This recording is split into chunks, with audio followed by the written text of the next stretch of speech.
तो आज तक जो पंचायत है उसका सेशन चल रहा है और हमारे साथ हैं अब अल्ताफ बुखारी साहब जो कि प्रेसिडेंट हैं अपनी पार्टी के। तो अपनी से आप समझ गए होंगे कि अपनी पार्टी से ये लोगों को अपनाना चाहते थे, अपनी तरफ लाना चाहते थे। सर, पहला ही सवाल आपसे पूछूंगा कि जो नाम था, नाम पे कोई सोच थी? आप चाहते थे कि एक अपनापन आए और वो अपनापन आप देख रहे हैं अब लोगों में?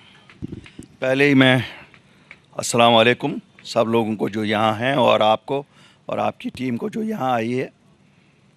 अपनी पार्टी नाम रखने में शायद सबसे बड़ी वजह ये थी कि जो भी इस पार्टी का नाम लगे उसे अपनापन लगे, क्योंकि ये उनकी अपनी पार्टी है। ये किसी ख़ानदान को नहीं रिप्रेजेंट करती है और ये किसी ख़ानदान को बिलोंग नहीं करती है। Thank you so much. ये बताइए सर कि अभी जो समीकरण बन रहा है इलेक्शंस का, एक डिपार्चर है। जो हम देखते थे एक सेट टेम्पलेट था कि बाइकआउट होगा, मैनेजमेंट होगी, श्रीनगर में खासकर और साउथ कश्मीर में, तो आपको ज़्यादा सोचना नहीं है, बस मैनेज करना है अपना इलेक्शन। अभी आप कैसे देखते हैं, कितना डिफरेंट है ये इलेक्शन? अगर आप वोटर का जो टर्नआउट है लोकसभा में हमने देखा हुआ है, कितना डिफरेंट है और क्या नए चैलेंजेस हैं एक पॉलिटिकल पार्टी के लिए, एक लीडर के लिए, जब वोटिंग ज़्यादा होगी?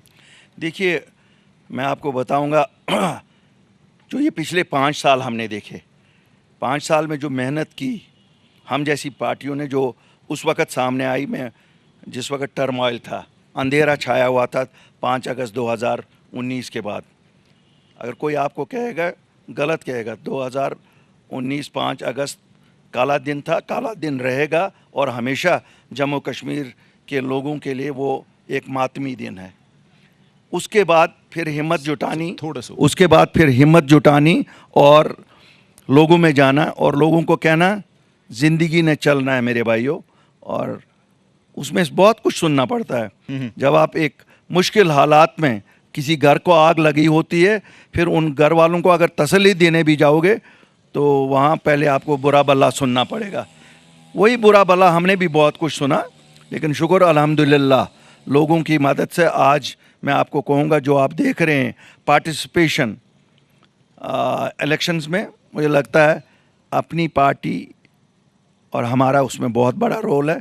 क्यों हमने लोगों को माइल किया कि दिल्ली को अगर अपने हुकूक वापस लाने हैं तो अपने वोट का इस्तेमाल करो, क्यों दिल्ली आज तक जीती है जब हम लोग बाइकआउट में रहे।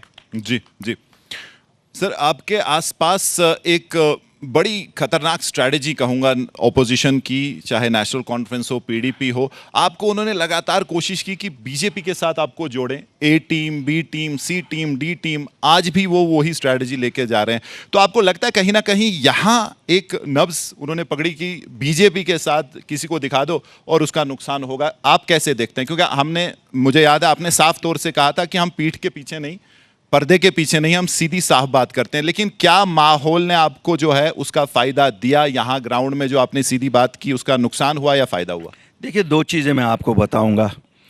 कश्मीरी हमेशा दिल्ली को शक की नज़र से देखता है और उसमें सभी कश्मीरी इंक्लूडिंग मी, हम सब दिल्ली को शक की नज़र से देखते हैं। इसलिए नहीं कि हमें कोई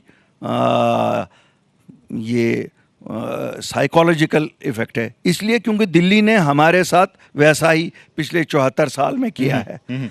तो शक जाहिर होना बिल्कुल सही है। 47 में हमने एक अजीम लीडर को यहाँ से भेजा, दिल्ली ने उसको गले में डाला कि आप जाओ जी वहाँ एडमिनिस्ट्रेटर, इमरजेंसी एडमिनिस्ट्रेटर बन के। शायद वो उसलिए नहीं गए थे, उन्होंने दिल्ली की जोली में कश्मीर को डाला। आज तक वहाँ से हमने रियलाइजेशन दिल्ली को वो कभी नहीं देखी। इसलिए शक की नज़र से दिल्ली को हमेशा देखा गया और अब भी देखा जाता है। आज ये बड़ा आसान नैरेटिव है, जो भी नया कोई आएगा उसको बी टीम को, लेकिन लोग समझते हैं। कल इंजीनियर रशीद साहब के बारे में एक चिट्ठी सर्कुलेट की गई थी, फेक चिट्ठी है, फेक थी। मुझे अंदाज है कि सरकार इतनी इंटेलिजेंट है कि आज शाम से पहले दे शुड टेल अस कौन था। वो नहीं कहेंगे तो हम कहेंगे। क्यों आप भी बता दीजिए कौन था? नहीं, देखिए, कुछ चीज़ें हम सरकार से सुनना चाहते हैं, इसलिए ये बी टीम ये एक टीम, फुल टीम है अब यहाँ कि जो नया आया जिसको किसी से नहीं पीट सकोगे उसको बी टीम से पीटो, इंशाल्लाह लोग समझते हैं, लोग फैसला करेंगे। सर इस बार इलेक्शन नए इसलिए हैं क्योंकि हम उन लोगों को इलेक्शंस में देख रहे हैं जो सोचा भी नहीं था 5-8 साल पहले। जमाते इस्लामी की बात करें, प्योर बाइकॉट पॉलिटिक्स था उनका, सबवर्सिव एक्टिविटीज में भी उनका हाथ बताया जाता था, और आज वो इलेक्शन लड़ रहे हैं। बैक चैनल नेगोशिएशंस हुई, कई लोगों ने कहा अल्ताफ साहब जो हैं उसमें मीडिएटर का रोल निभा रहे हैं, और इस बारे में बताइए कितनी सच्चाई है, कितना हेल्प हुआ और वो कहाँ बात रुक गई, क्योंकि बैन नहीं उठा, अब वो प्रॉक्सी तरीके में इलेक्शन लड़ रहे हैं। अल्हम्दुलिल्लाह जमात इस्लामी हिस्सा ले रही है, खुद ले रही है या इंडिपेंडेंट्स के थ्रू ले रही है, मुझे लगता है दिल्ली रिस्पॉन्सिबल है उसके लिए।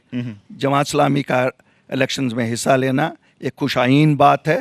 Election should be inclusive, Kashmir politics has to be inclusive, Delhi has to learn that किसी को बुरा नाम देके they should not stop people from participating in democracy. People are wise.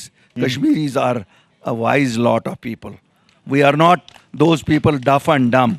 Ji. We know what is right, what is wrong. I don't act as mediator.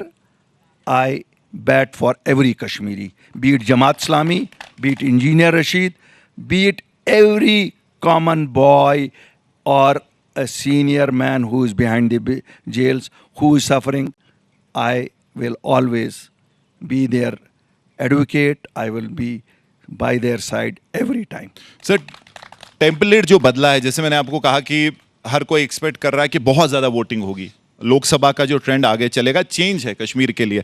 हमने देखा है कि जो दिग्गज हैं, हैवी वेट्स जो है यहाँ के पॉलिटिक्स के, उमर अब्दुल्ला ने तो टोपी भी उतार दी गांदरबल में, बोला टोपी हम जो सब जानते हैं कश्मीरियों के लिए बहुत इज्जत की बात होती है। तो अगर आप वो सामने रखते हैं कि मतलब आप काफ़ी डेस्परेशन भी दिखा रहे हैं, आप डोर टू डोर जा रहे हैं, वो भी एक नई चीज़ है, लोग कैंपेन करते हैं, रोड शोज करते हैं, आप डोर टू डोर क्यों जा रहे हैं? आपको भी कहीं लगता है कि कहीं ना कहीं खतरा है अब इस बार लोगों को जो है जाके पकड़ना पड़ेगा और बोलना पड़ेगा भैया वोट हमारे लिए देना ही देना? फरीद साहब, पहली बात आपने उमर साहब के बारे में की कि उन्होंने टोपी उतारी।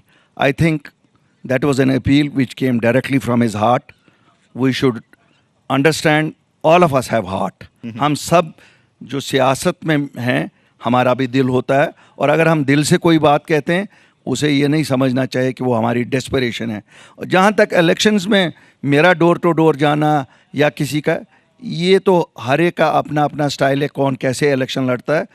क्या बोलते हैं आपको लोग जब आप किसी दरवाजे? आज चूंकि दिल्ली की नज़रें इलेक्शन पे हैं जी, देश की नज़रें इलेक्शन पे हैं, तो आपको मुझे नोटिस करने में शायद अच्छा लग रहा होगा, वरना मैंने 2014 में भी ऐसे ही 22,000 घरों में गए, 22,000 वोट पड़े और अल्हम्दुलिल्लाह 16,000 वोट हम उनमें से ले गए।